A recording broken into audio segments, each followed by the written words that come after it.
English మాట్లాడడానికి భయపడుతున్నారా? అయితే మీకోసమే ఈ స్పోకెన్ ఇంగ్లీష్ క్లాసెస్. వెంటనే కాల్ చేసి జాయిన్ అవ్వండి. నమస్కారం. పంచతంత్రం నుంచి చాలా మంచి మంచి కథలు వింటున్నాం. ఇప్పుడు ఇంకొక మంచి కథ విందాం. పూర్వం ఒక పల్లెటూరులో గర్వి అనే పేరున్న ఒక గాడిద ఉండేదట. ఈ గాడిదకి తన సాటి గాడిదలతో కాకుండా ఒక నక్కతోటి స్నేహం కలిసి, నక్క గాడిద గొప్పగా స్నేహం చేసేది.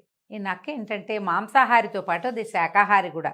పళ్ళు కాయలు కూరలు తినేది, గడ్డేది తింది, కానీ పళ్ళు తింటాం అది చేసేది. నక్క ద్రాక్ష పళ్ళ కథ చెప్పుకుంటాంగా మనం, అట్లా.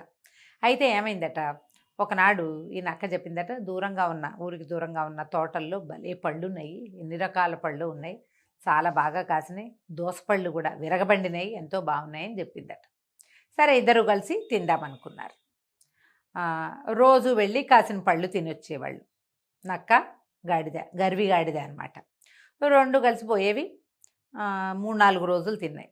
4-5 రోజులకి వెన్నెల బాగా పరువుగా అయిందనమాట. అంటే పౌర్ణమి నాటి రాత్రి ఇవి రెండు ఉత్సాహంగా 4 రోజుల నుంచి కాసిన తింటున్నాయి. ఇవాళ వెన్నెల రాత్రి బాగా వెలుగ్గా ఉంది, ఇవాళ మంచి మంచి పళ్ళు తినాలని రెండు కలిసి తోటల్లోకి పోయినాయి. పోయాక కాసిన పళ్ళు ఆ చెట్టువి ఈ చెట్టువి కోసుకుని తింటున్నాయి. కోసుకోవటం అంటే అది నోరు పెట్టి తింటాం అన్నమాట. ఇది తింటూ ఉండగా చల్లగా ఉంది, తెల్లగా ఉంది వెన్నెల, పళ్ళు మెరిసిపోతూ కనపడుతున్నాయి, దోసపళ్ళు అవి బ్రహ్మాండంగా ఉన్నాయి. గాడిదంది, ఆహాహా, ఎంత అద్భుతమైన జీవితం రా మంది, రోజు వచ్చి తింటున్నావు, ఈ పళ్ళతోటి చూసావా ఎంత నున్నగా అయ్యానో, నా వైపు చూడు, ఈ వారంలో నువ్వు నక్కవి అలాగే డొక్కుగా ఉన్నావు, నేను మాత్రం ఈ వారం నుంచి పళ్ళు తింటంతో నున్నగా అయ్యాను, నా బుగ్గలు మొహం పూడినాయి చూడమంది. నక్క బాగా పరకాయని చూసి, అవునోయ్ గర్వి, నువ్వు కొంచెం నున్నగా అయ్యావు, నువ్వు బాగా బలిసినట్టే కనపడుతున్నావు, మీ రైతు కూడా, అంటే ఏ రైతు దగ్గర లేకపోతే రజకుడి దగ్గర పనిచేస్తోంది గాడిద, వాళ్ళు మరింత ఆనందిస్తారు, నువ్వు ఇలాగే నున్నగాను అద్భుతంగాను ఉంటుంటే, ఇంత బలం వచ్చిందంటే ఎక్కువ పని చేస్తాయి కదా జంతువులు అని మాట్లాడుకుంటుంటే, ఇక క్రమంగా అక్కడ ఒక ద్రాక్ష తోట కూడా ఉంది ముందుకి. ఈ ద్రాక్ష తోటలో ఇట్లా గుత్తులుగా పళ్ళు కనపడుతున్నాయి. నక్క ఎగిరెగిరి కోసుకుని తినేస్తోంది. గాడిద హాయిగా గాడిద కొంచెం ఎత్తుగా ఉంటుందిగా, మోరదాచి ఆ పళ్ళు తింటుంటే, ద్రాక్ష పళ్ళు తినేసరికి దానికి మత్తు ఎక్కిపోయింది, సంతోషం పట్లైపోయింది. ఏమన్నదంటే, యాహాహా, ఇంత అద్భుతమైన భోజనం ఉన్నప్పుడు చక్కటి సంగీతం ఉంటే ఎంతో బాగుంటుంది అన్నది. నక్కంది, నిజం ఆ మాట, మనం హాయిగా తిని తాగి కులాసాగా గడిపేటప్పుడు సంగీతం ఉండాలి, నిజం. కాకపోతే ఇప్పుడు సంగీతం ఎవరు పాడతారు అంత ఆనంగానే గర్వంది, అదేమిటోయ్, నేను బ్రహ్మాండమైన సంగీతకారుణ్ణి, నా కంఠం సంగతి నీకు తెలీదు, ఇక నేను సంగీతం పాడతాను, పాడి ఆనందించాలనుకుంటున్నాను, వారం రోజుల నుంచి ఈ అద్భుతమైన విందు ఒకటి దొరికింది మనకి అనగానే నక్క హడిలిపోయింది. ఓ నాయనో, నువ్వు ఇప్పుడు సంగీతం పాడితే అందరూ వచ్చేస్తారోయ్, నువ్వు సంగీతాలు గింగీతాలు పాడొద్దంది. కానీ గాడిద వింటలేదు. వినకపోతుంటే నక్కంది, మనం రహస్యంగా వచ్చామా, దొంగతనంగా వచ్చాం, మనం ఇప్పుడు సంగీతం పాడామనుకో, మన గొంతు అందరికీ అద్భుతమైన కంఠస్వరం మంది అందరికీ వినపడుతుంది, ఎవరికైనా తెలిసిపోతుంది మనం తోటల్లోకి వచ్చినట్టు, మనమే తిన్నట్టు పట్టుబడిపోతాము, వద్దన్నది. అయినా సరే తింటూ ఉంటే, కడుపు నిండుతూ ఉంటే ఒళ్ళుపై తెలీదు. ఇదొట్టి తిండి దగ్గరే కాదండి, అన్ని చోట్ల అంతే. ఇవి లంచాలు తీసుకునే వాళ్ళు చూడండి, తీసుకుంటూ ఉంటారు, బాగా డబ్బులు బాగా చేరుతాయి, ఒళ్ళు తెలియని తనం వచ్చేస్తుంది. పట్టుబడలేదు 5 రోజుల నుంచి అనగానే 6వ రోజు కూడా పట్టుబడం, మనం ఏదైనా చేసేయచ్చు అనిపిస్తుంది, ఒళ్ళు మర్చిపోతాం, మనం చేస్తున్నది తప్పని, పొరపాటని, చేయకూడని పని అని, ఇది ఇతరుల తోటని దానికి తటల.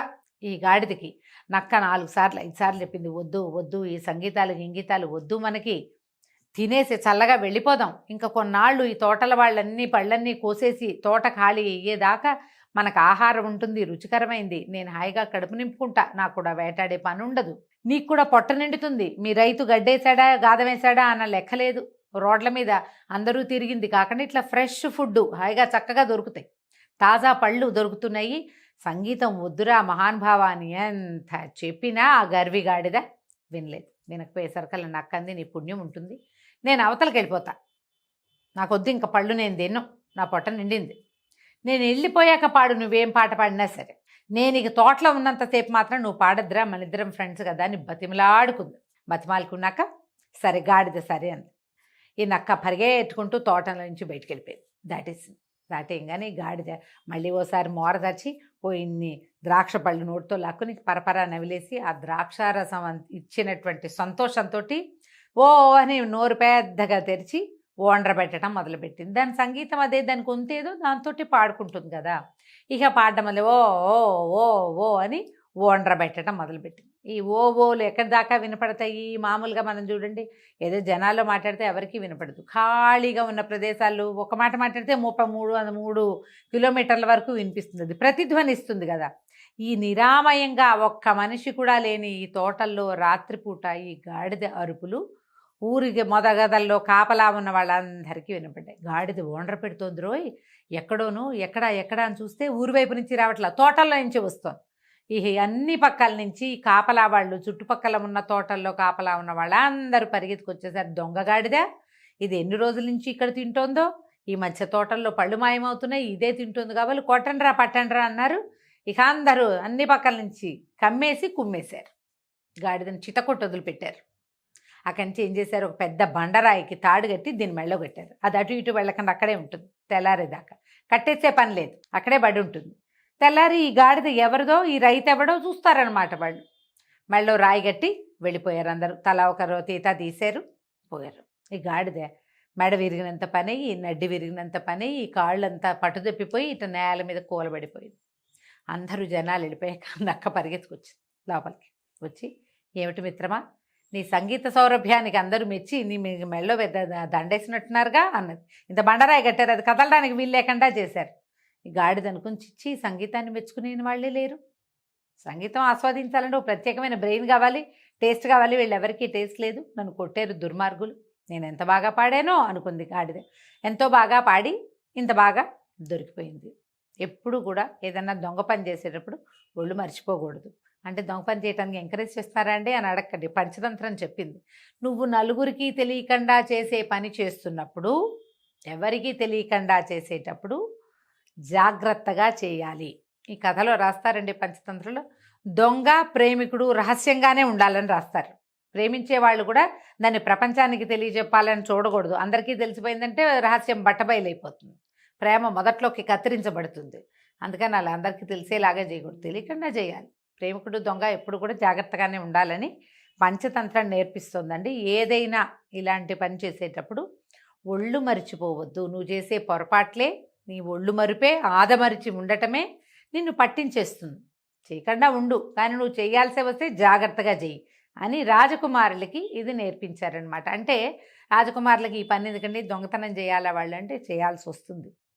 పక్క రాజ్యాలను ఏదైనా ఆక్యుపై చేయటము అలాంటి ప్రయత్నాలు చేసేటప్పుడు, ఏదైనా ప్రయత్నం చేసేటప్పుడు రహస్యంగా చేయాలి, గుట్టు బయటపడకుండా చేయాలి. కాబట్టి జాగ్రత్తగా ఉండమని చెప్పడానికి ఈ మాట చెప్పబడింది. కథ కంచికి మనం ఇంటికి.